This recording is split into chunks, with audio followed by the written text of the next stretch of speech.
Okay, this top tip is how to open oysters. These are Pacific oysters. They're from Pathili, which is the oyster beds just across from the restaurant here. They're really easy to open.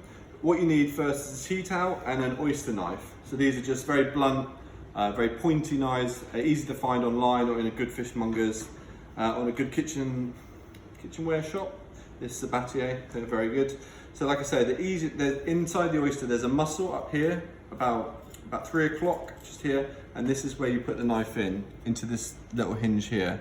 So what you need to do is pop it into the hinge, and then don't move the knife, but move the oyster with your hand, and you'll feel the knife go in. So I now know it's in about 2 centimeters, and then just give it a quick turn, like so. And that's the oyster open from the bottom, and then just use a knife, run it up the top, and now you want to try and find this muscle and just flick it off, like so. And that is an oyster opened.